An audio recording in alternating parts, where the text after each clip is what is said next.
Muito bom dia. Antes de mais, muito obrigada a todos os participantes neste webinar organizado pela Lisboa Nova, Agência de Energia e Ambiente de Lisboa. Este webinar é sobre mobilidade sustentável e turismo no âmbito do projeto Locations, um projeto cofinanciado pelo Programa Europeu Interreg-Med.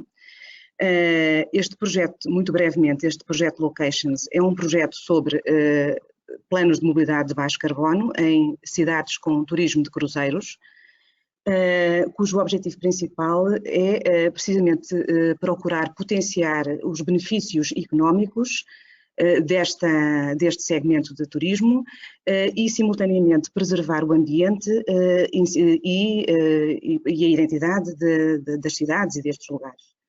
É um projeto que envolve 7 cidades europeias, entre as quais Lisboa, cidades do Mediterrâneo. É um projeto que tem utilizado métodos participativos de envolvimento de atores locais e não só locais para o desenvolvimento destes planos. E tem uma outra particularidade que, para além destes 7 planos, estas metodologias foram e estão a ser replicadas para outras cidades na região do Mediterrâneo. Neste momento, portanto, pedia-vos que no final da sessão, quando quiserem colocar questões, que o façam por escrito, como está aí no painel em vista, e vou apenas fazer agora uma breve apresentação dos nossos 3 oradores e depois passaremos então à sessão propriamente dita. A primeira oradora é a Sandra Somsen, licenciada em Arquitetura Paisagista pela Universidade de Lisboa, Instituto Superior de Agronomia. Ingressou na Câmara Municipal de Lisboa em 1996, na Direção Municipal de Ambiente e Espaços Verdes, onde desenvolveu múltiplos projetos de espaço público, como a Alameda de Rotten, em Telheiras, o Jardim Mahatma Gandhi, no Lumiar, tendo recebido o Prémio Valmor em 2005 com o projeto da Quinta das Conchas e dos Lilazes. Em 2012, é convidada para chefiar a Divisão Brigadas Lisboa Norte, da Unidade de Intervenção Territorial Norte, onde esteve até 2018. De lá para cá, integra a Divisão de Estudos e Planeamento de Mobilidade para coordenar o projeto Civitas Prosperity, financiado pelo H2020, e o Plano de Mobilidade Urbana Sustentável de Lisboa. O segundo orador, Rui Velasco, licenciado e mestre em Geografia e Planeamento Regional e Urbano, com mais de 2 décadas de experiência de trabalho no setor público e privado, nas áreas da geografia económica e dos transportes, das alterações climáticas e da cartografia e sistemas de informação geográfica. Em 2016, integra a Direção de Serviços de Estudos, Avaliação e Perspectiva do Instituto de Mobilidade e Transportes, IMT.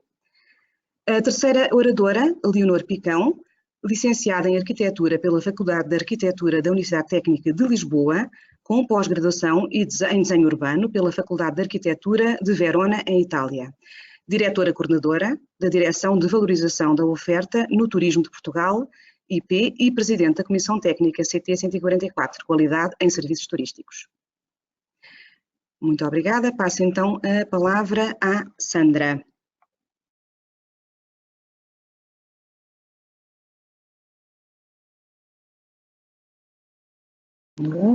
Deixa-me só expor aqui a minha tela. Ok, bom dia. Venho para vos falar sobre o Plano de Mobilidade Urbana Sustentável de Lisboa, do qual sou coordenadora, e também da sua relação com o turismo de cruzeiros em Lisboa. Lisboa é uma cidade, capital, como vocês sabem, que tem cerca de 500 mil habitantes sempre permanentes na cidade. Mas todos os dias duplica a sua população flutuante, uma vez que recebemos cerca de 600 mil utilizadores diários. Para agravar esta situação, temos 5 milhões de turistas que visitam a cidade todos os anos. Esta situação traz problemas que decorrem das alterações climáticas a nível global, mas Lisboa é uma cidade particularmente sensível e antecipa-se que esses problemas sejam agravados nos próximos anos. Com esta preocupação, Lisboa assinou, aliás foi a primeira capital europeia a assinar, o Pacto dos Autarcas para Clima e Energia e comprometeu-se a reduzir as emissões de gases com efeito de estufa em 40% até 2030.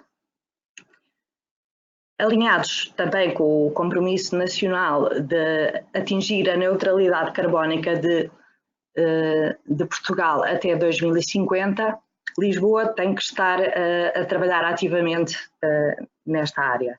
Os transportes têm um peso muito significativo neste problema climático e, portanto, nós decidimos associar-nos também à Aliança de Descarbonização nos Transportes.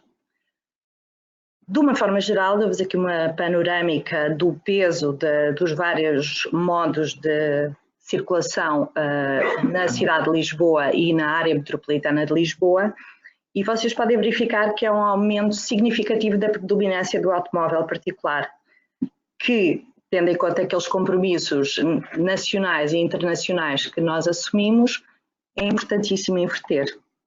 Aqui de uma forma muito simples podemos ver que em 91 tínhamos 23% de utilização do carro próprio, em 2011 já tínhamos 48%, recentemente temos conseguido reduzir ligeiramente e neste momento apontamos para os 46%.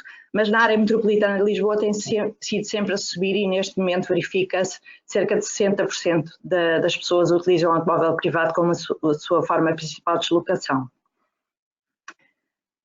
Portanto, para atingir os objetivos que nos traçamos, é importante reduzir a utilização do carro privado e nós propomos-nos até 2030 que essa repartição modal tenha apenas um valor de 34%, o que é uma mudança drástica nos comportamentos das pessoas.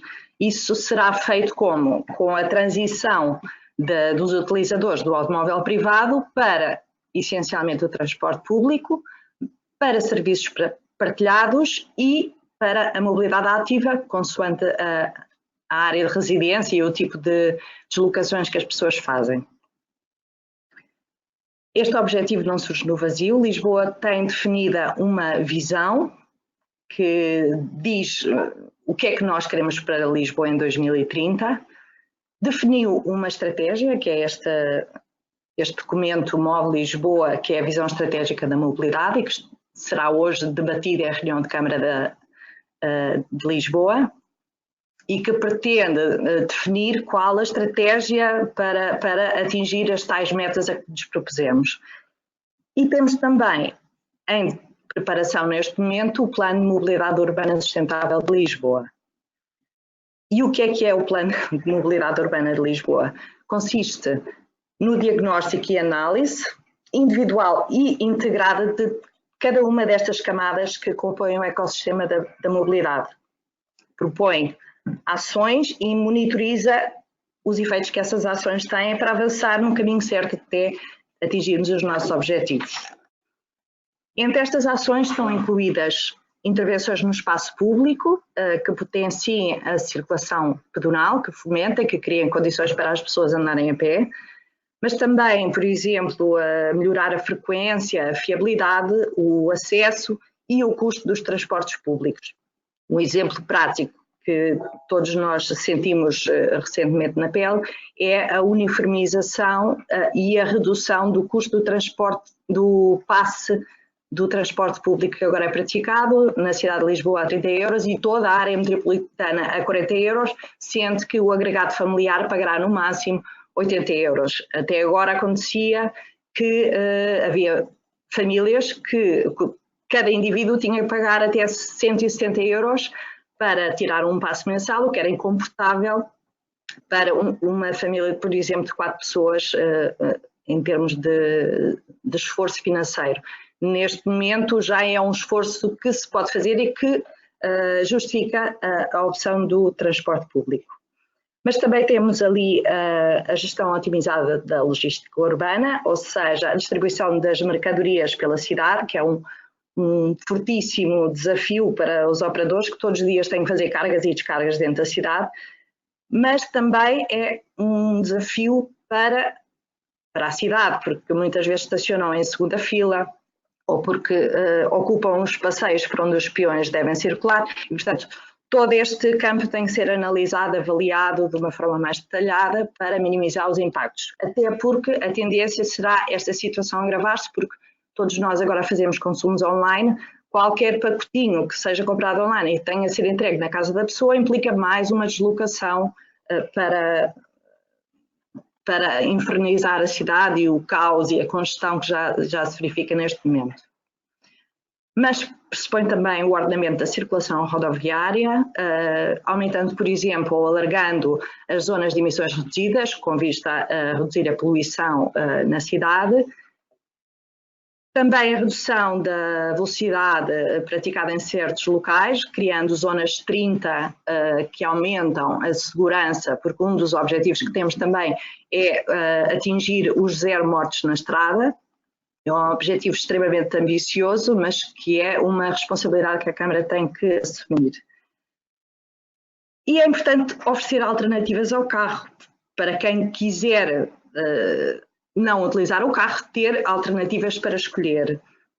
Ou traz o carro até aos limites da cidade se vem de fora e tem parques de estacionamento dissuasores que os recebem, associados a interfaces que funcionem efetivamente, onde vários serviços se agregam, ou largam o carro, por exemplo, na periferia da cidade, ou se já moram dentro da cidade, podem utilizar o transporte público, podem utilizar a bicicleta, as scooters partilhadas, por exemplo, as trotinetes, um Uber, enfim, ou a pé, se for uma distância curta.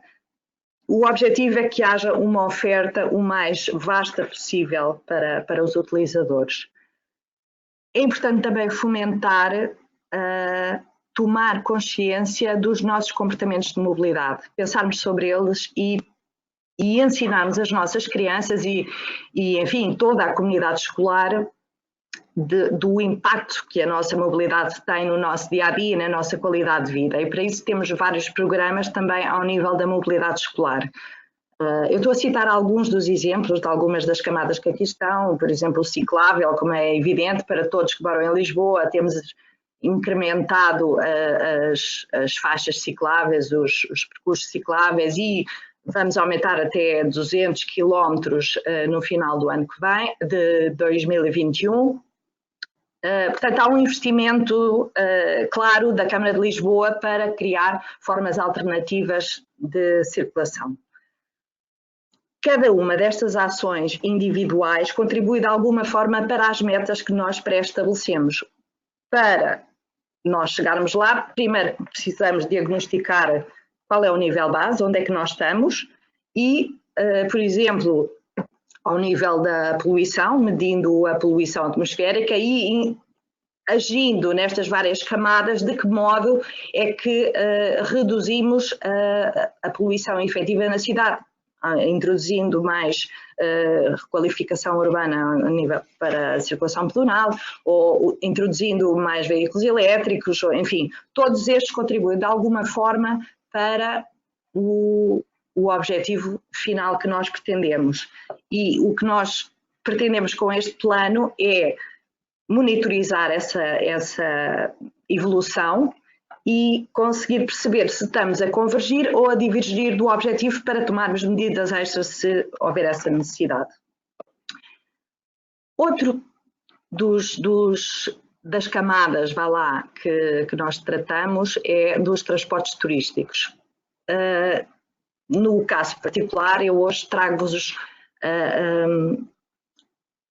o caso do turismo de cruzeiro, porque para além do turismo de cruzeiro temos turismo de tuk-tuks, os autocarros de turismo, etc., que compõem isto. Mas chega-nos à cidade uma grande quantidade de turistas regularmente. Ainda esta semana havia 4 navios de cruzeiro estacionados ali no terminal de Lisboa.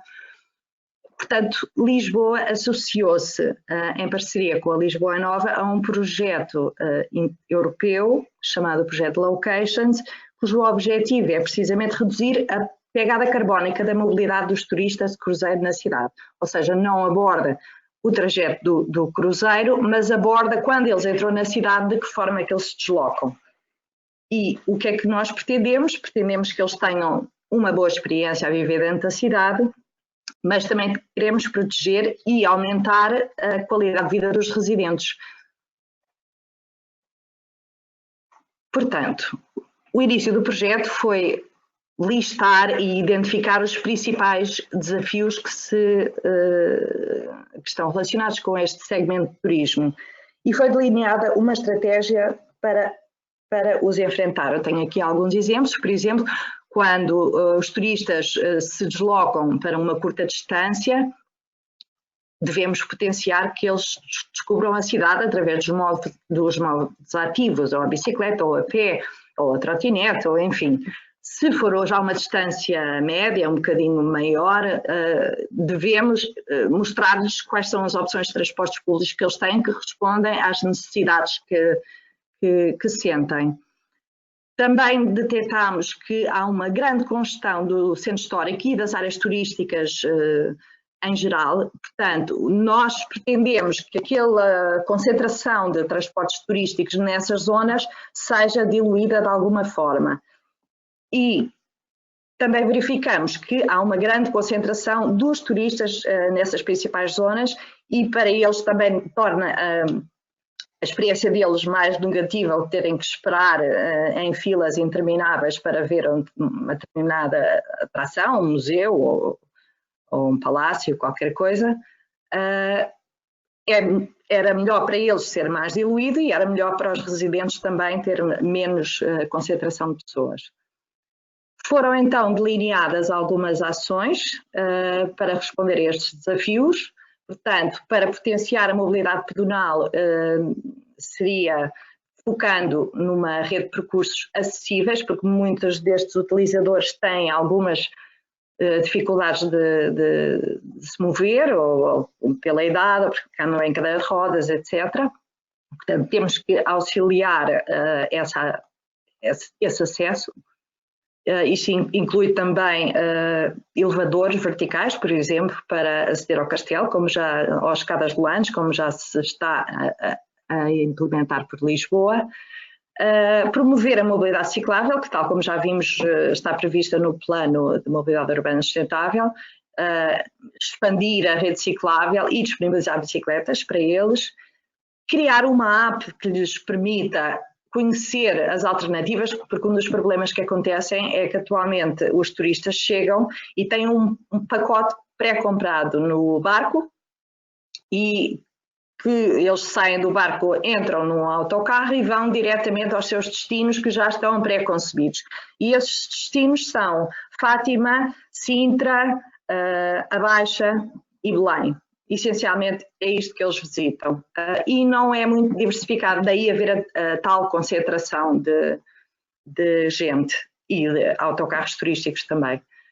O que nós gostaríamos, e as outras cidades parceiras também estão alinhadas neste objetivo, é que os operadores do turismo de cruzeiro tivessem acesso a uma ferramenta que os turistas pudessem consultar, que lhes diga, para um tempo de 5 horas em Lisboa, sendo eu uma pessoa com mobilidade reduzida, ou estando a chover, ou tendo eu crianças, que sugestões é que a cidade me dá que sejam alternativas enfim, a este pacote tipo que é vendido nos barcos. E pronto, também temos que regular a rota e o estacionamento dos transportes turísticos. Um exemplo que eu dou, eles, por exemplo, pegam dos turistas no terminal de cruzeiros, que é ali logo a seguir ao Terreiro do Paço, metem-nos no autocarro de turismo, vão até aos restauradores, largam-nos na Baixa, eles dão a volta à Baixa e voltam para o autocarro para voltar para o barco. Isto é impensável. E ainda por cima, porque não há capacidade para equipar os restauradores com aquela quantidade de transportes turísticos, e, portanto, não é autorizado o estacionamento. E o que acontece é que eles andam às voltas entre a rotunda e os restauradores até as pessoas regressarem à hora de regressar ao barco. Isto tem que ser acompanhado. Nós temos que criar condições para eles estacionarem de forma confortável e e acessível e regulada, mas de maneira que nos dê jeito a nós e não seja naqueles locais apenas. E também temos de diversificar os locais de ação turística, como é evidente, porque ter só 4 ou 5 locais que eles visitam não é bom para a cidade e a cidade tem tantas coisas para oferecer. Só mais uma nota, nós fizemos uns workshops com técnicos de várias naturezas, municipais, com operadores turísticos e tentámos analisar as preocupações de cada um e tentar, enfim, potenciar, levantar as questões que nós não tínhamos considerado ainda. Entre essas foram estas que eu falei, os percursos pedonais acessíveis, foi inclusivamente ensaiada uma hipótese, por exemplo, de fomentar a circulação pedonal na Baixa e quais é que deveriam ser as prioridades para intervir. Os percursos cicláveis, que outras opções é que deviam ser potenciadas para permitir um acesso confortável dos turistas a Belém, por exemplo, em vez de irem num autocarro de turismo, poderem ir a pedalar, se for essa a sua vontade. E criar novos polos de atração. Aqui tenho os exemplos da Croa Norte, em Carnide, onde vai ser criado um novo parque de diversões e que poderá ser muito apelativo para eles, mas tantas outras, estou a ver aqui a LX Factory, Museu do Oriente, o bairro da Matragoa, que é bastante interessante, o Miradouro das Amoreiras, a Mãe da Água, etc, etc. Se os turistas forem, para já souberem que existem estas opções, como é que devem chegar lá, for facilitado o seu acesso, estas podem ser alternativas reais para as atrações que atualmente são frequentadas. E reduz o impacto e a pressão que se exerce nas zonas como a Baixa, Belém, etc., hoje em dia. Por último, eu diria que fizemos também uma exposição no edifício do Campo Grande, muito interessante sobre o assunto e que vos leva ao vosso conhecimento. Para terminar, deixo aqui no slide um link para um vídeo que foi feito no âmbito deste projeto, que é bonito, aconselho-vos a ver, e uma síntese das ações que foram discutidas e propostas no âmbito deste projeto. Muito obrigada.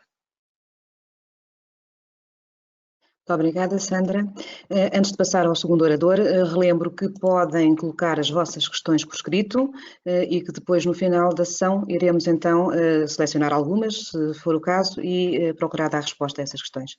Portanto, passo então para Rui Velasco com a apresentação Que Futuro para o Planeamento da Mobilidade Sustentável.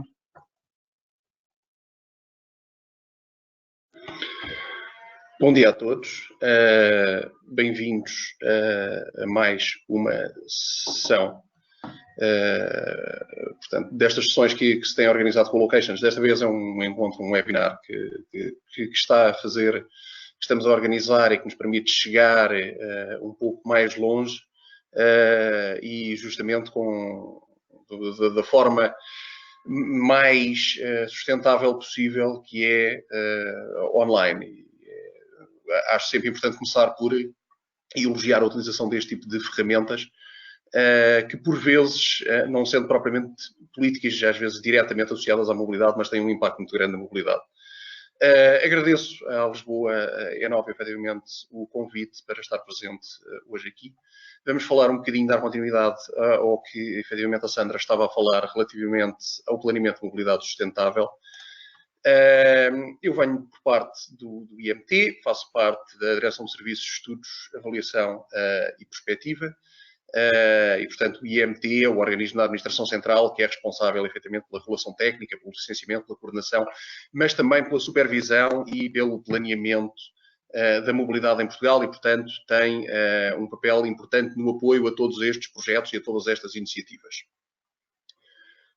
Como já foi dito, e é algo que tem sido muitas vezes focado, a mobilidade tem um peso muito significativo nas emissões, são cerca de 24% das emissões de CO2 em Portugal em 2017, e por sua vez a mobilidade urbana corresponde a 23% dessas emissões. Portanto, nós estamos, quando falamos na necessidade de descarbonização, uma coisa é certa, temos que olhar efetivamente para as cidades, porque é um dos pontos fulcrais neste momento para todas as ações de descarbonização.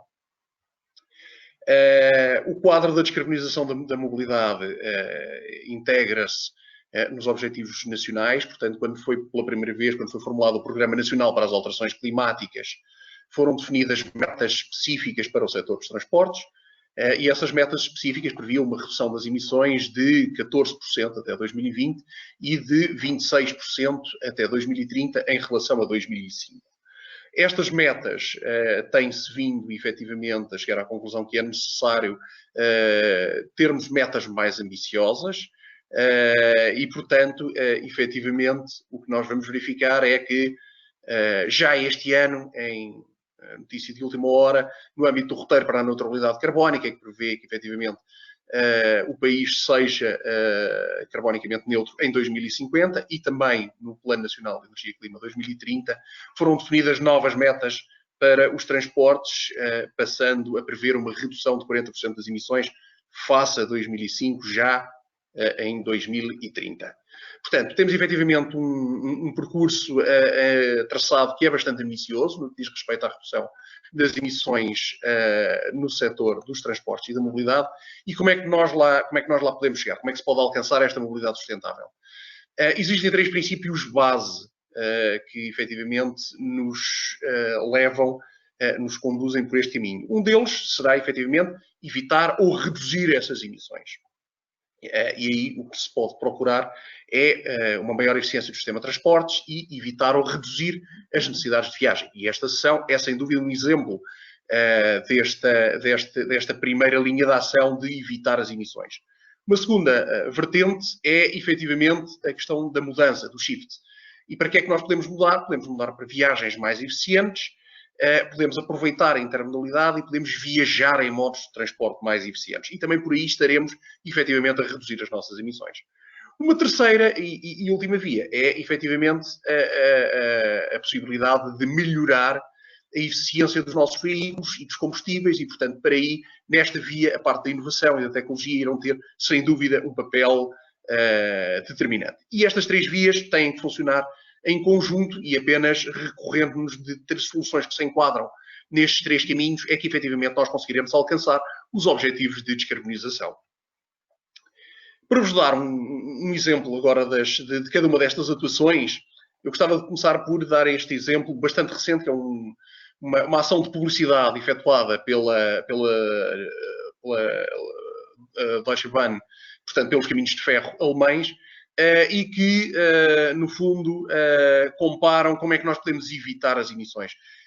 E foi uma campanha que eles fizeram, onde mostram como, em vez de ir a Guilin, na China, por 1.072 euros, se nós apanharmos o caminho de ferro alemão e nos deslocarmos a Cromlau, com 19 euros temos uma paisagem praticamente idêntica. Mas não só. Se, em vez de irmos a Vancouver por 1.072 euros, podemos nos dirigir a Hunsrück por 19 euros e, efetivamente, mais uma vez, estamos a usufruir do mesmo tipo de paisagem. O mesmo acontece, em vez de pensarmos em ter uma deslocação mais comprida até Oregon, se ficarmos pela Baviera. E, inclusivamente, se quisermos procurar a paisagem do Arizona, que tem aquelas características marcantes e fascinantes, mas se nos deslocarmos a Rhineland, não só é mais barato, como estaremos a poupar bastante no que se pode fazer em termos de emissões. Isto é uma campanha bastante imaginativa, mas deixem-me dizer-vos que não é totalmente inovadora. O Turismo de Portugal, que irá falar a seguir a mim, já teve esta ideia há bastantes anos, com a famosa campanha que teve Vá para Fora Cá Dentro, que é, efetivamente, uma das maneiras e um dos caminhos de evitar as emissões. Mas, para além de evitar as emissões, outra ação que podemos fazer é mudar. E o mudar, efetivamente, o que nós podemos fazer é mudar para modos que tenham menor emissões. Os modos ativos têm aqui um papel muito importante, porque, efetivamente, não têm emissões. A utilização da bicicleta ou o tradicional andar a pé, que muitas vezes fica esquecido e que tão importante é não só para a mobilidade, mas também para a saúde e até para a própria vivência dos espaços públicos da cidade, é efetivamente algo que deve ser retomado e têm que ser feitos investimentos nesse sentido. O IMT tem estado a apoiar o projeto U-Bike Portugal, que justamente num momento-chave da nossa vida, que é quando nós vamos estudar para a faculdade, que é quando se atinge os 18 anos e se começa a pensar se vai tirar a carta ou como é que nós iremos fazer a nossa mobilidade no futuro, O programa UBike disponibiliza um conjunto de bicicletas para os estudantes universitários que os poderão ajudar a tomar decisões que sejam mais sustentáveis do ponto de vista da sua mobilidade futura.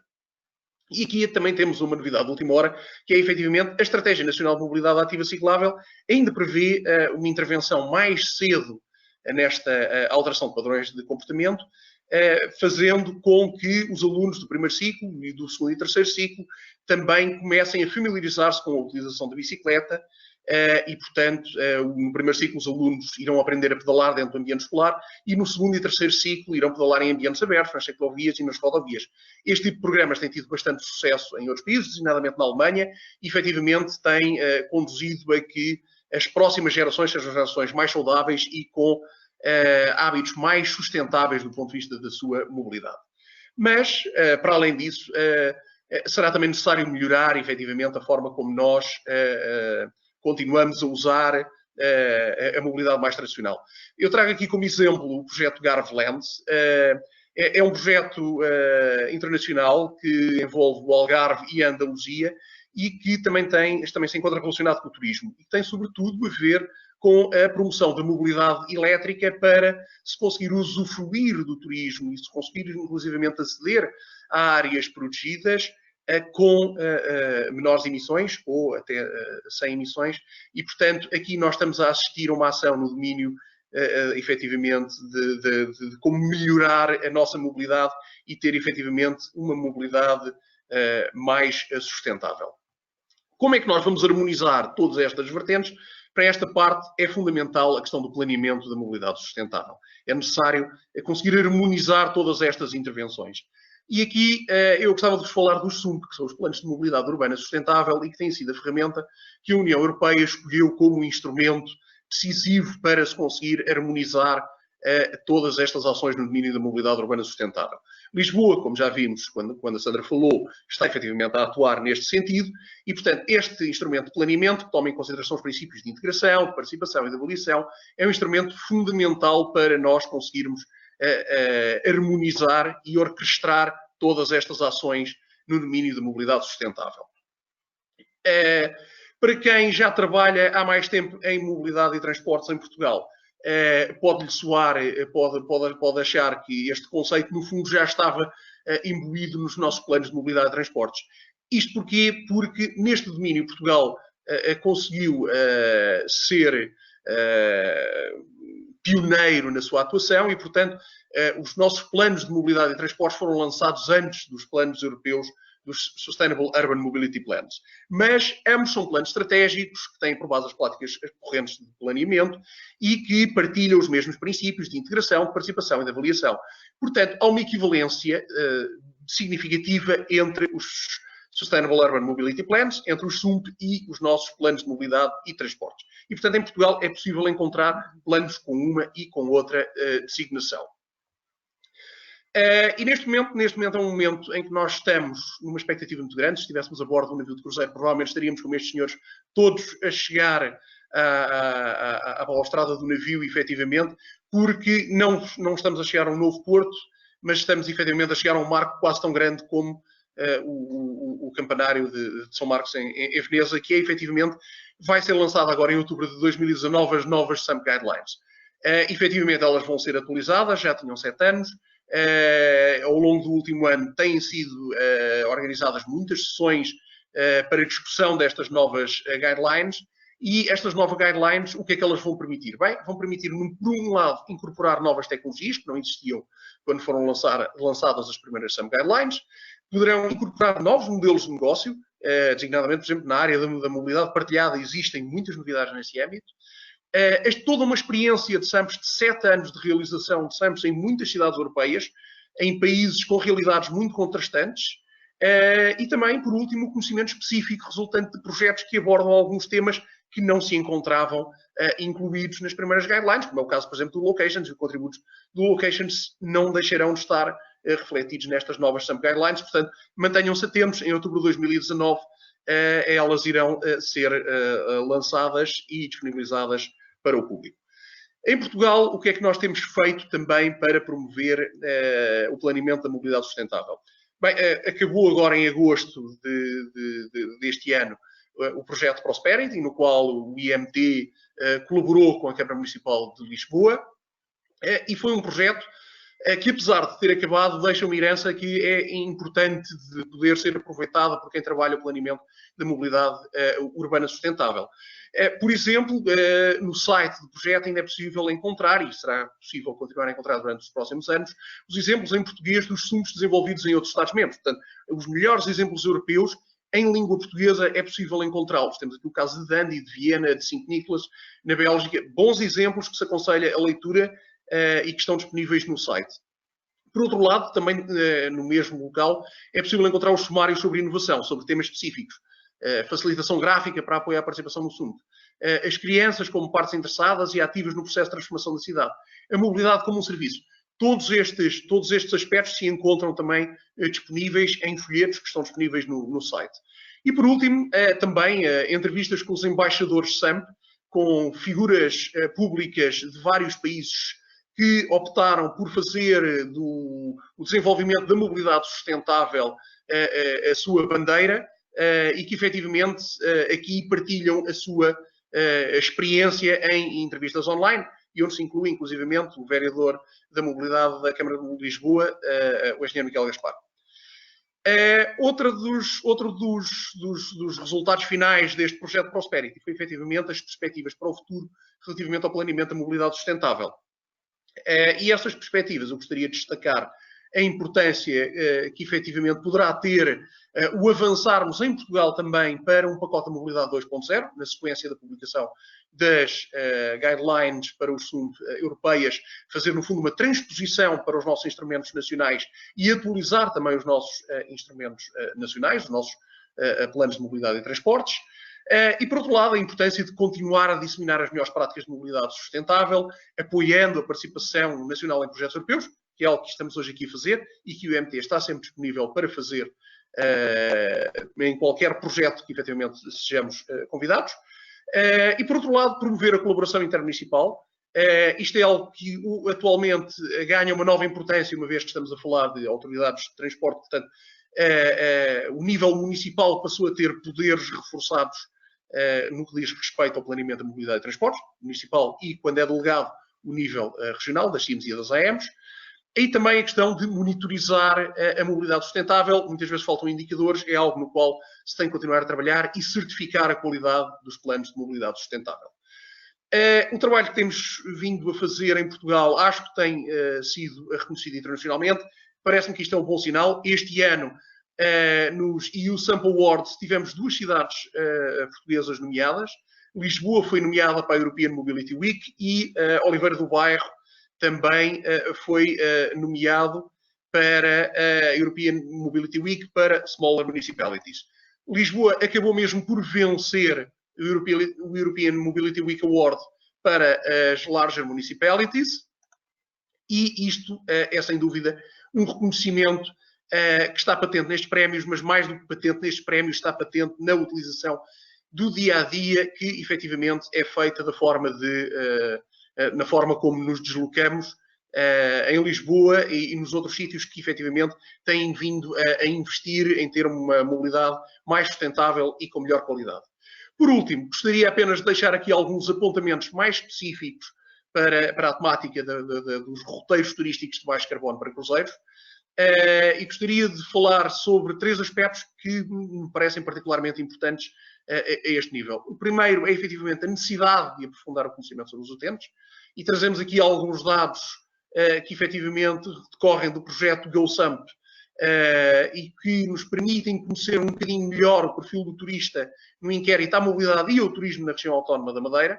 E vários dos temas que aqui foram falados, a questão, por exemplo, da importância do acesso à informação do turista que desembarca. Nós vemos que turistas, utilizadores de transportes públicos que não conhecem a informação online ou as apps existentes, e nós vemos que são 93%. Portanto, há algo aqui que é necessário efetivamente mudar, que é necessário transformar para que uma pessoa, efetivamente, quando o turista chega e sai do barco, efetivamente, consiga aceder a essa informação e consiga utilizar de forma mais sustentável os recursos de mobilidade que lhe são disponibilizados. Por outro lado, dois aspectos específicos também do planeamento da mobilidade de baixo carbono para os cruzeiros. Um é a questão da sazonalidade.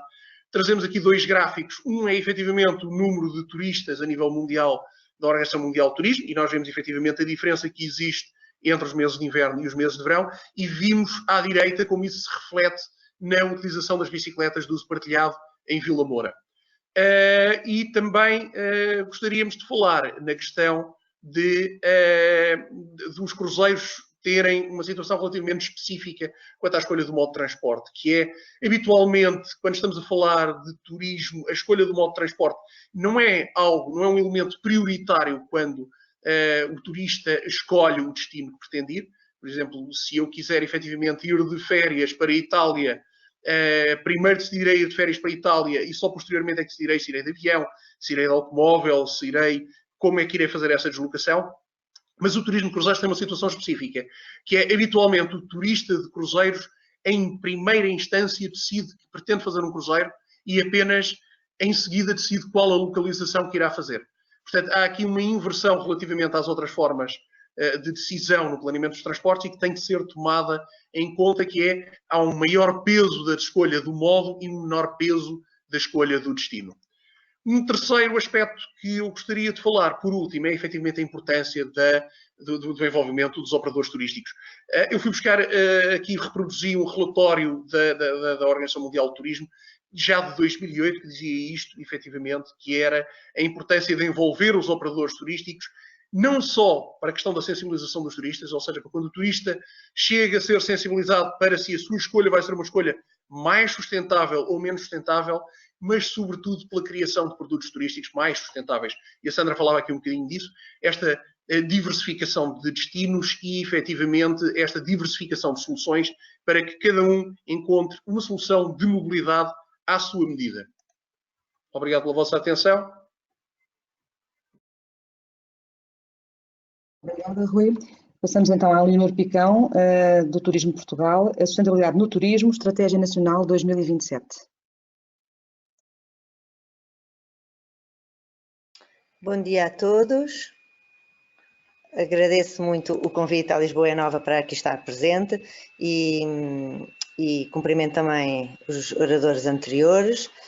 Eu vou tentar falar um bocadinho sobre a questão do conceito de sustentabilidade no turismo, a forma como tem crescido a importância de avançarmos para um turismo cada vez mais sustentável, o que é que tem sido feito, o que é que ainda podemos fazer, quais são as nossas preocupações e partilhar um bocadinho convosco o que é que no setor do turismo tem sido esta realidade nos últimos anos e as principais preocupações para o futuro.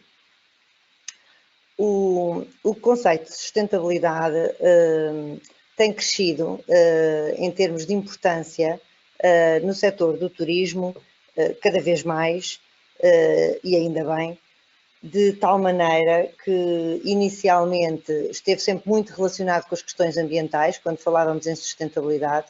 Hoje acreditamos numa sustentabilidade integrada, onde o conceito do pilar económico e principalmente social está de tal maneira comprometido da mesma forma que as questões ambientais. E já não é possível pensarmos nestes pilares de forma isolada, mas ambos, ou seja, os três, de uma forma muito articulada.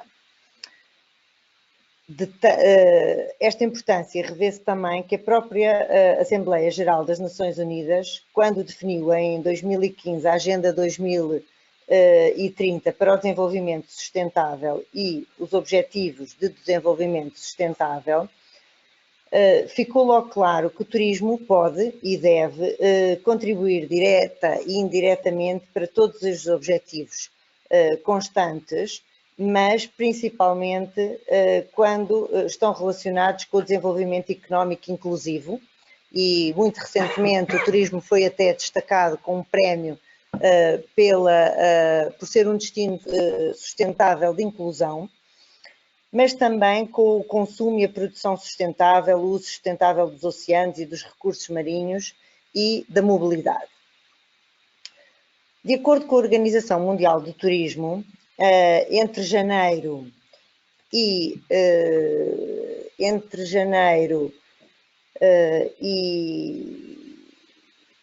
penso que agosto de 2017, ficou claro que cerca de 901 milhões de turistas cruzaram as fronteiras internacionais, mais de 56 milhões de turistas do que no ano anterior. Prevê ainda esta Organização Mundial que em 2030 o número total de turistas internacionais atinja 1,8 mil milhões. Este crescimento tão elevado traduz uma preocupação enorme de que cada vez trabalharmos todos em conjunto mais para uma sustentabilidade no turismo também a longo prazo, baseada no equilíbrio de valores ambientais, económicos, sociais e socioculturais também. Tem aparecido uma série de grupos de trabalho, de entidades, de organizações que têm tido um papel preponderante no trabalho e no desenvolvimento da sustentabilidade no setor também turístico, como é o caso da BCSD Portugal, que tem tido um papel muito importante para implementar uma estratégia para o desenvolvimento sustentável, respeitando a natureza e os direitos humanos.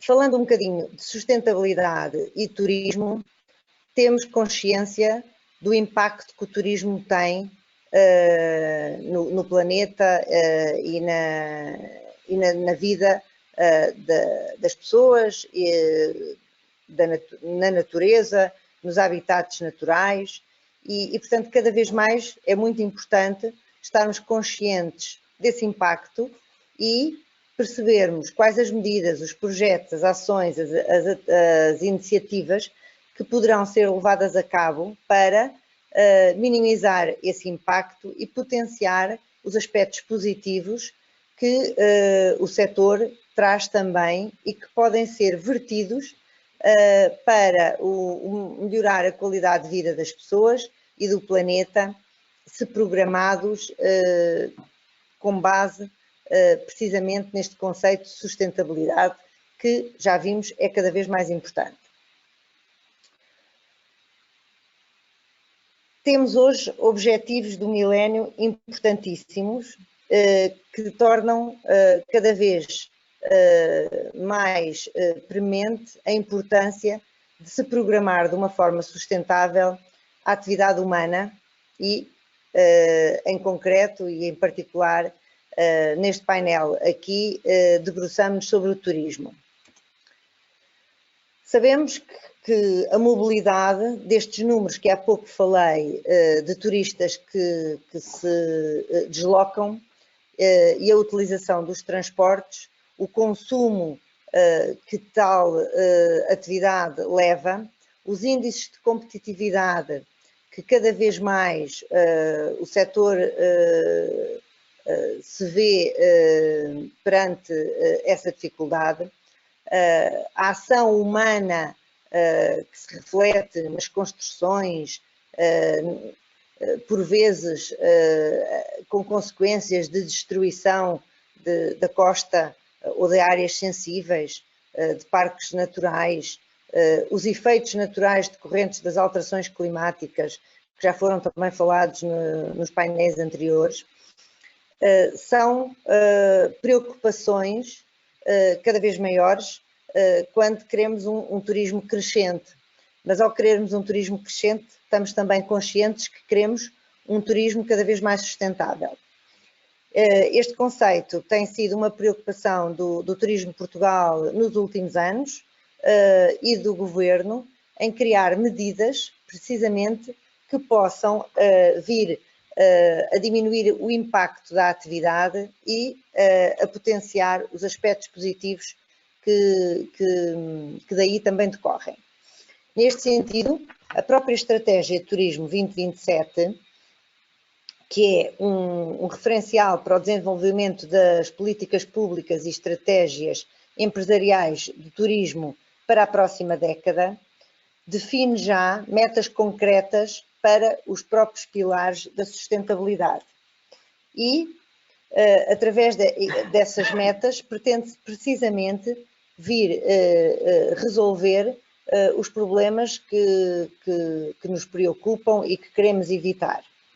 E temos metas de sustentabilidade do ponto de vista económico, do ponto de vista ambiental e do ponto de vista social. E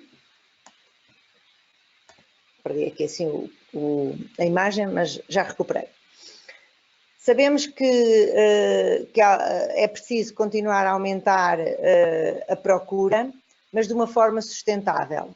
Portanto, queremos evitar a pressão no litoral, na costa, queremos contribuir para uma valorização do interior do país, de zonas mais frágeis, de zonas que precisam de alavancas económicas, como podem ser as atividades turísticas, para crescermos em valor, mas de uma forma sustentável. Tem sido feito um esforço muito grande de trazer o turismo também para o interior. Os números apontam para resultados muito satisfatórios em todo este esforço. Temos uma equipe de valorização do interior que precisamente trabalha para levar a estas regiões atividades e âncoras que possam contribuir para o desenvolvimento económico e turístico desses ambientes, ganhando também as zonas mais sobrecarregadas e mais densas de turismo com esta deslocalização e também com um contributo para contrariar os efeitos da própria sazonalidade que às vezes o turismo também proporciona. Temos metas de sustentabilidade social, que estão relacionadas também com o que foi dito anteriormente, porque resolver a sazonalidade também é uma forma de criar uma estabilidade social nessas regiões, melhorar a formação, porque o crescimento do turismo tem também levado a melhorar neste setor a formação, trabalharmos cada vez mais para termos um setor qualificado e assegurar que a atividade turística tem um impacto positivo também nos residentes. E estas metas são atingidas com várias ações. Destaco aqui, por exemplo, a criação da linha da sustentabilidade, que foi um instrumento financeiro criado para criar impacto positivo nas regiões sobrecarregadas de turismo, por exemplo, como a cidade de Lisboa, que hoje aqui no painel nos debruçamos de uma forma muito particular, e com esta medida tentou-se não aumentar os produtos turísticos que já existem, mas dar aos residentes locais em zonas sobrecarregadas de turismo, onde o turismo tem índices de maior densidade, trazer-lhes um impacto positivo para que também vejam na vida e no dia-a-dia das populações residentes uma vantagem de serem uma zona procurada pelo turismo. Este é um dos exemplos, mas temos também, no que diz respeito às metas de sustentabilidade ambiental, um esforço enorme que tem sido feito para que cada vez mais o nosso setor seja um setor responsável, com boas práticas, e é por isso que a própria legislação também tem evoluído e continuará a evoluir no sentido de incluir requisitos de sustentabilidade ambiental, alguns opcionais, outros obrigatórios, que procuram fazer com que o desempenho destas empresas seja cada vez mais sustentável, com menores consumos de recursos, com melhores práticas ambientais, com maiores índices de reutilização, diminuindo o consumo de plásticos e de resíduos e levando a que cada vez mais haja no setor a consciência de que todos juntos podemos fazer muito por um planeta cada vez melhor. Estas metas foram concretizadas com ideias e com projetos, porque não é só, portanto, temos que sair das intenções e da estratégia para ações. É isso que o Turismo de Portugal tem tentado fazer, com exemplos de atividades, como vos falei há pouco, com outras atividades mais direcionadas e, em particular, tendo consciência de que se houver um esforço conjunto e todos fizermos esse esforço nesse sentido, daremos com certeza um melhor planeta às gerações seguintes. Em concreto, sobre os transportes, o setor turístico, que também não podemos esquecer que cria um peso de utilização grande, mas também tem uma margem de manobra para poder continuar a fazer cada vez mais e melhor. Ao sensibilizarmos os promotores para o transporte coletivo, para proporcionarem aos turistas e aos hóspedes transportes para pontos de interesse, de modo a evitar as deslocações isoladas e diminuir o número de veículos em circulação, para diminuir o número de emissões e melhorar a pegada de carbono, são ações com as quais nos temos comprometido a contribuir para fazer do turismo uma atividade cada vez mais sustentável.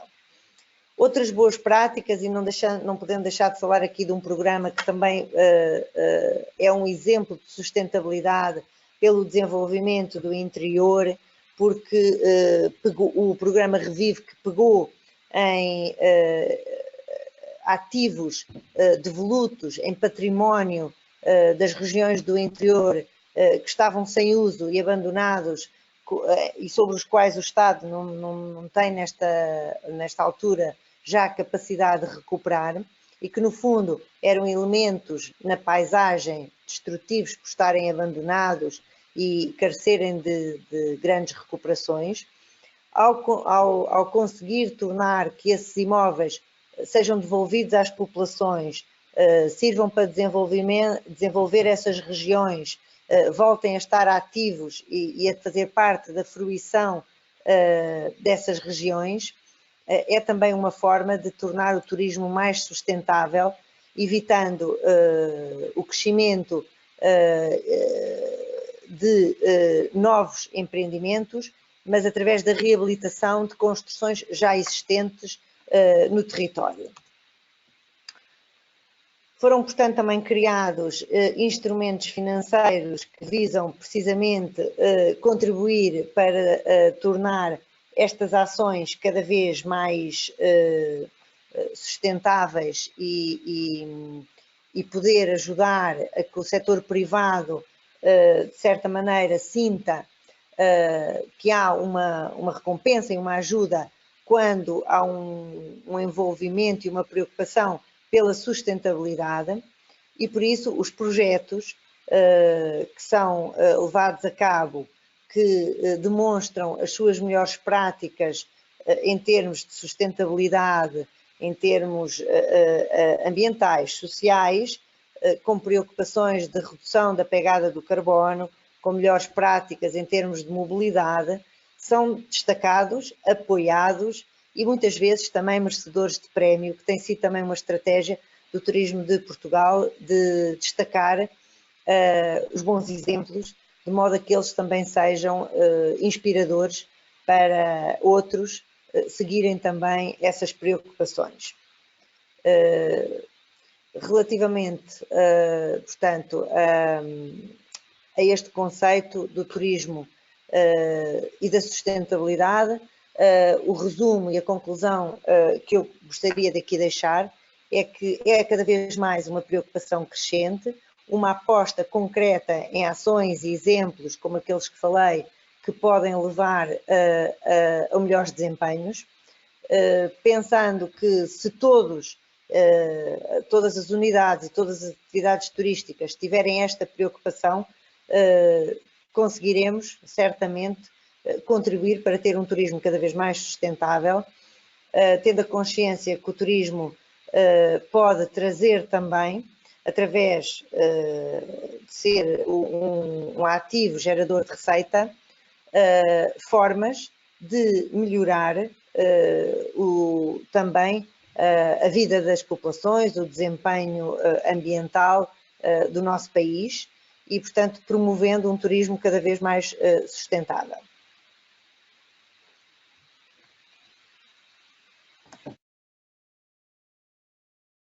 Obrigada. Relembro que ainda podem colocar as vossas questões. Vamos então começar aqui precisamente com a última oradora, colocando aqui duas questões. A primeira questão que lhe gostaria de colocar era perguntar-lhe de que forma é que é possível realmente inspirar o setor privado no turismo a desenvolver projetos e atividades que sejam cada vez mais sustentáveis. Esta é uma das questões. A segunda questão que gostaria de colocar é perguntar se o turismo, qual será, portanto, em que horizonte temporal é que o turismo será realmente sustentável, na sua opinião? Então é assim, nós temos feito... Agora, penso que já posso responder. E então é assim, o Turismo Portugal e o setor do turismo, aliás este governo tem tido uma preocupação muito grande com a sustentabilidade no turismo. E a forma de inspirarmos outros, porque estamos a falar de um setor privado, que o Estado regula e, portanto, nas medidas que são reguladoras, tem sido incorporado nos próprios diplomas legais requisitos específicos que garantem que há um compromisso do setor privado com o ambiente, com a sustentabilidade social também e com a redução da pegada de carbono. No entanto, como sabemos que estamos a falar de um setor privado e há sempre uma margem que cabe ao próprio setor ao fim e ao cabo, decidir o caminho. E, portanto, sabemos que é importante a consciencialização e a inspiração para que sejam eles próprios a sentirem essa necessidade. Felizmente, as questões ambientais também se tornaram uma moda. E dando agora aqui um exemplo, há alguns anos atrás, quando colocámos a questão de, por exemplo, se não ter que ser obrigatória a mudança de lençóis ou turcos nos hotéis por questões ambientais e que isso não diminuía a qualidade, porque nós em casa também não mudamos de lençol diariamente, portanto não havia necessidade de um hotel só porque tinha 5 estrelas mudar de lençol todos os dias. Houve realmente uma certa resistência porque tínhamos um conceito de que isso era qualidade.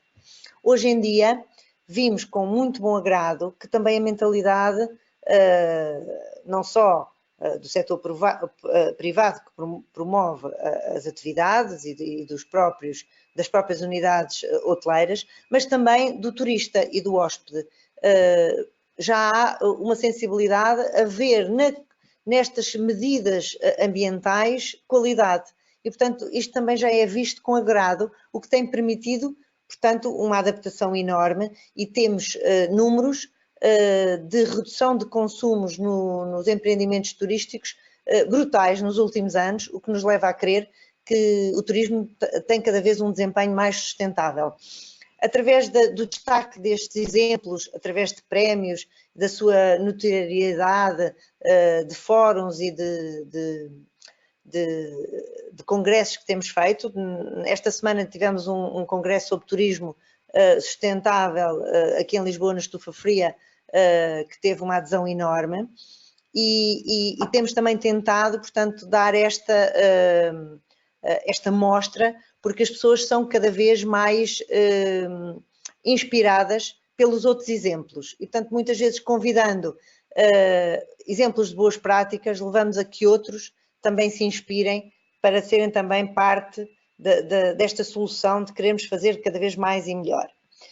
Respondendo à segunda questão, esperamos que os números continuem a ser representativos como foram até agora e, portanto, que acompanhem o crescimento turístico ou seja, que o turismo continua a crescer, mas que os números e os dados que temos de sustentabilidade e de sermos cada vez mais sustentáveis continuem e acompanhem, ou até, de preferência, que ultrapassem o crescimento dos números do turismo. Assim teremos a curto prazo um turismo cada vez mais sustentável e é para isso que temos trabalhado.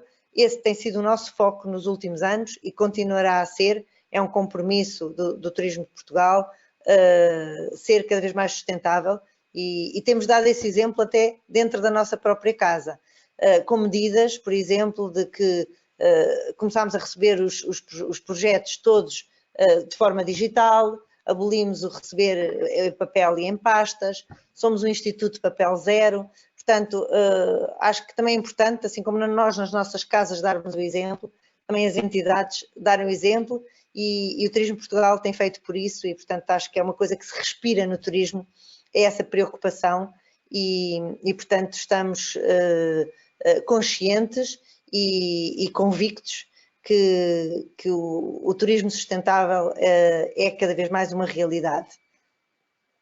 Obrigada.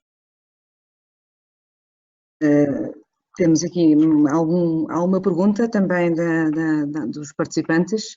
A Ana Costa pergunta se gostava de ouvir alguma coisa sobre a forma de minorar a pegada de carbono do transporte aéreo. Talvez esta pergunta possa ser respondida pelo IMT, Rui Velasco.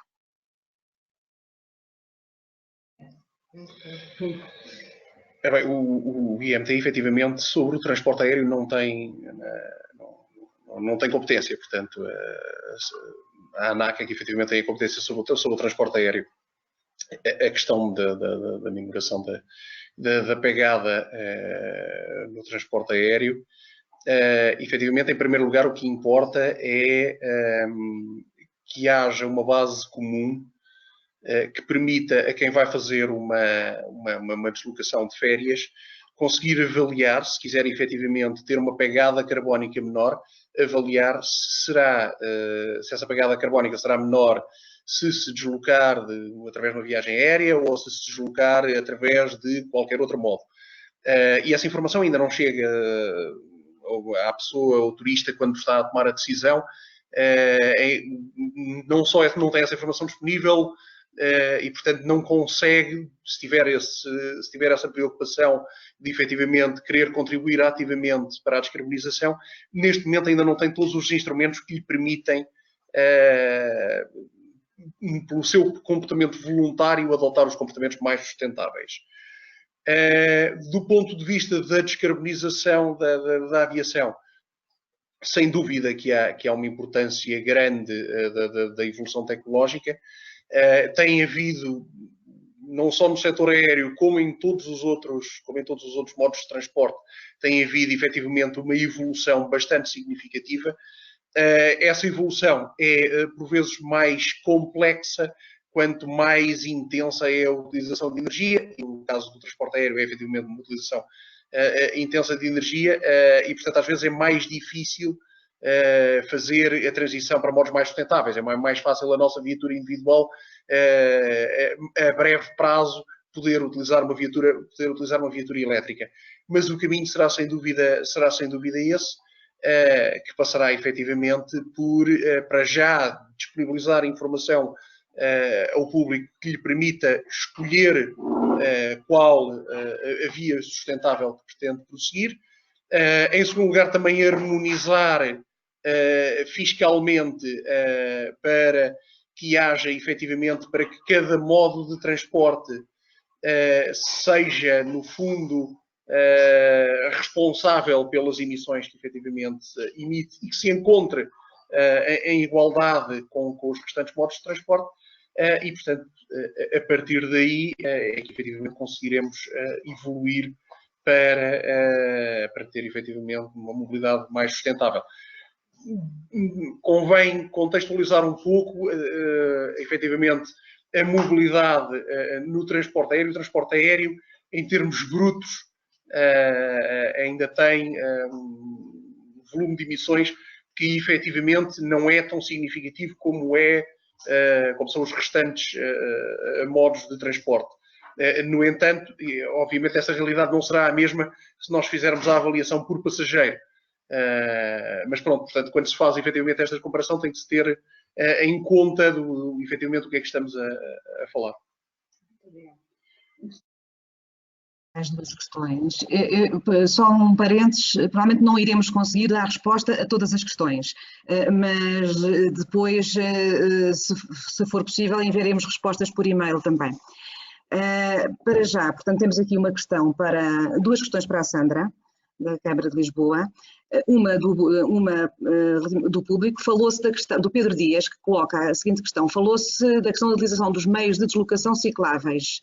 Infelizmente, observa-se falta de educação na forma de utilização das mesmas, sejam trotinetes ou bicicletas, seja nos locais onde se usam, seja onde se deixam estacionadas. Há alguma ideia para melhorar isto? Esta é uma questão mais pragmática.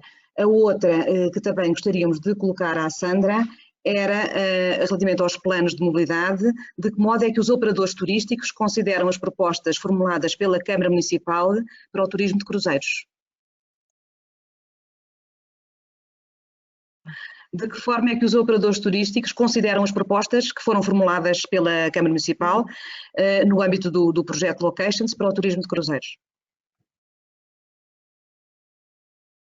Ok. Em relação à primeira pergunta, que tem a ver com a rede ciclável, os modos ativos em geral, a Câmara de Lisboa está bastante ciente dos problemas que estão a ser gerados ao nível do espaço público. Estamos a tentar trabalhar nesse sentido. Há uma reunião, se não estou em erro, de 2 em 2 semanas com todos os operadores de serviços partilhados na cidade de Lisboa, onde são abordadas e são discutidas e procuram soluções para essas situações. É evidente que as trotinetes, por exemplo, e inclusivamente as bicicletas como modo de transporte, é uma novidade na cidade de Lisboa. É necessário educar a população para isso, isso não acontece de um dia para o outro. Eu lembro-me quando as pessoas começaram a reciclar, havia uma confusão enorme, não o faziam de forma correta e tendencialmente aprenderam, e a generalidade da população, podemos falar assim, hoje em dia já sabe reciclar. Eu penso que com os modos ativos acontece um pouco a mesma coisa.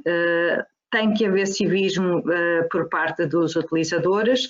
Nós temos alguns mecanismos que pretendemos experimentar para ver se minimizam os transtornos. Nós próprios temos aprendido também com a experiência no terreno e com a implementação de diversas soluções.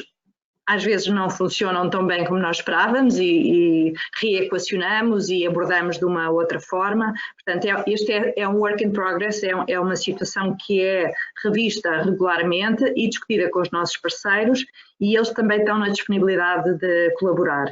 Relativamente ao civismo das pessoas, temos ações de sensibilização que pretendemos lançar, temos a intervenção ao nível das escolas para envolver a comunidade escolar, não só as crianças, mas para as crianças também transmitirem em casa, para as pessoas perceberem de que forma é que a sua ação individual tem impacto em toda a sociedade. No entanto, devo acrescentar que eu ouço muitas queixas relativamente às trotinetas e relativamente às bicicletas, e certamente com bastante razão, mas ouço poucas relativamente aos automóveis que são indevidamente estacionados, ocupam passeios, ocultam a visibilidade das crianças que estão a aproximar da escola, por exemplo, e têm que ir para a estrada porque têm o passeio ocupado e põem em risco a sua própria segurança. Os atropelamentos em passadeiras, que é uma situação recorrente, e, portanto, em paralelo com a regularização da situação dos utilizadores dos modos ativos, deve haver também uma sensibilização dos condutores de veículos motorizados.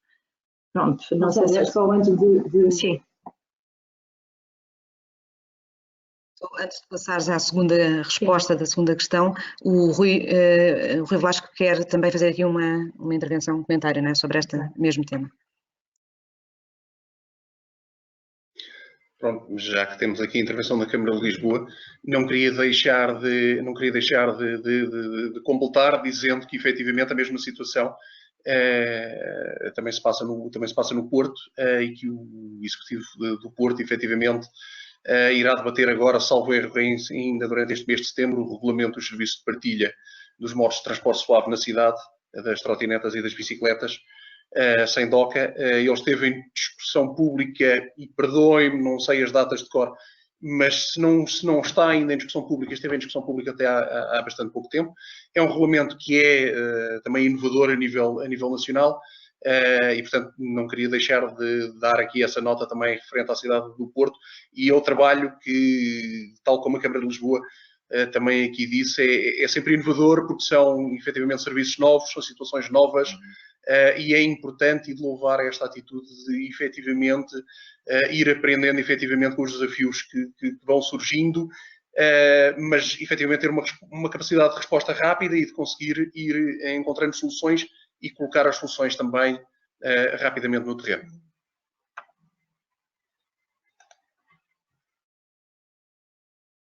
Devo acrescentar que um dos projetos que temos neste momento em desenvolvimento e já com alguma implementação pela cidade é a criação de, nós chamamos-lhes hotspots, são os locais preferenciais para largar a trotinetes, bicicletas. Esses hotspots, neste momento, acontecem de uma forma muito diluída na cidade e o que pretendemos é que, à distância de um quarteirão, por exemplo, haja um local específico para largar os veículos. Isto retira um bocado a desculpa aos utilizadores que largam em qualquer local porque não estão na disposição de andar umas centenas de metros para ir depositar corretamente o veículo. Havendo estes hotspots com alguma frequência no espaço público, penso que pode contribuir para reduzir o impacto de libertar em qualquer lado. É uma tentativa, vamos ver se funciona.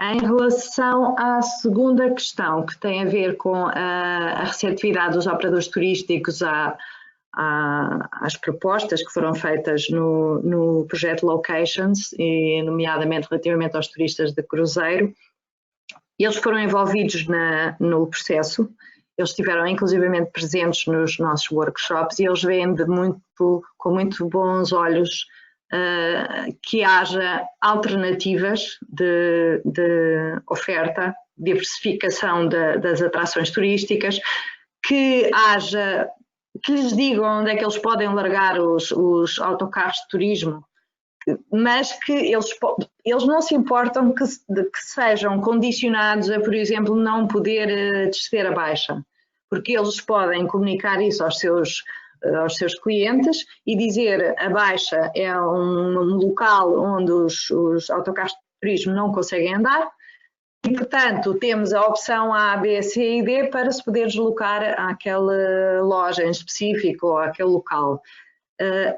O que eles querem é ter uma situação que eles consigam gerir, porque neste momento, se eles conseguem ir até aos restauradores com o autocarro de turismo, é essa informação que é passada para os clientes e, portanto, eles querem ir até o mais próximo possível. Se não for possível, para os operadores é melhor se tiverem um local para estacionar mais longe e se houver um compromisso da cidade em garantir que os visitantes têm acesso, eles preferem a situação mais organizada e diversificação de locais também, sem dúvida. Obrigada, Sandra. Entretanto, temos aqui mais duas questões para o Rui Velasco.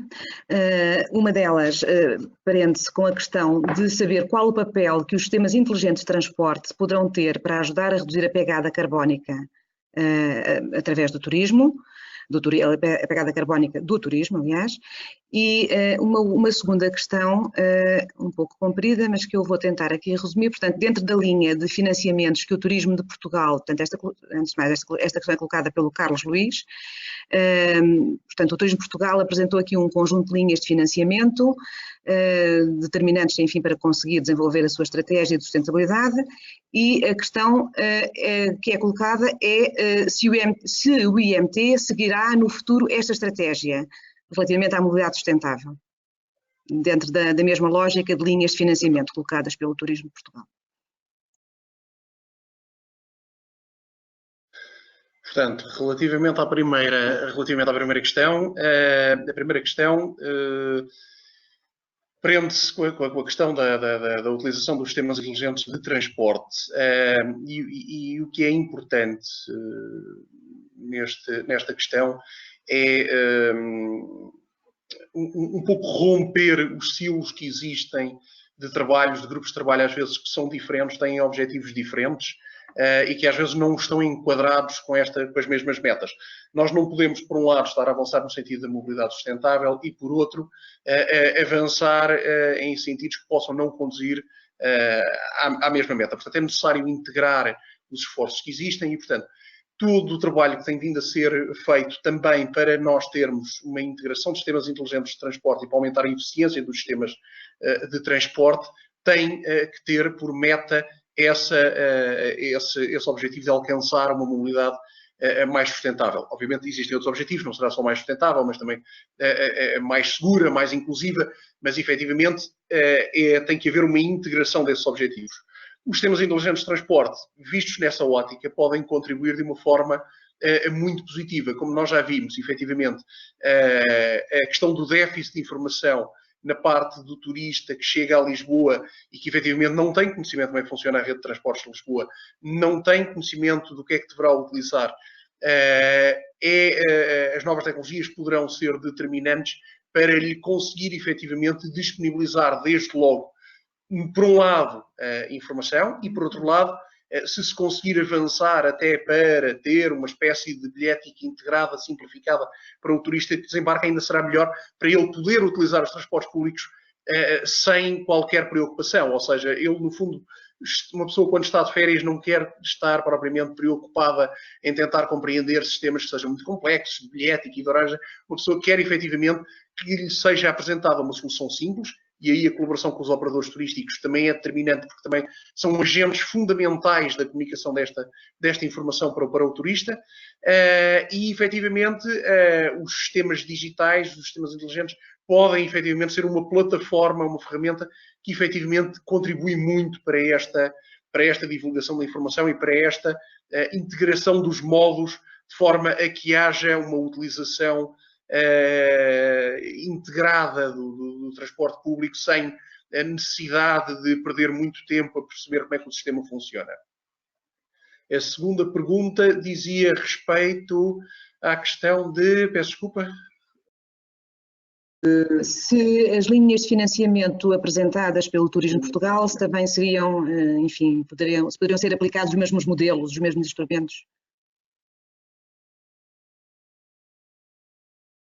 A questão da mobilidade ativa já é financiada em várias linhas. Não vou aqui estar a falar das linhas europeias, obviamente. A União Europeia disponibiliza um conjunto de linhas e há um conjunto de projetos de mobilidade sustentável neste momento a funcionarem, desde o H2020 ao próprio programa CEF. Há um conjunto de programas de financiamento que efetivamente promovem a mobilidade sustentável. Em Portugal, os fundos mais importantes acabam por ser o Fundo Ambiental.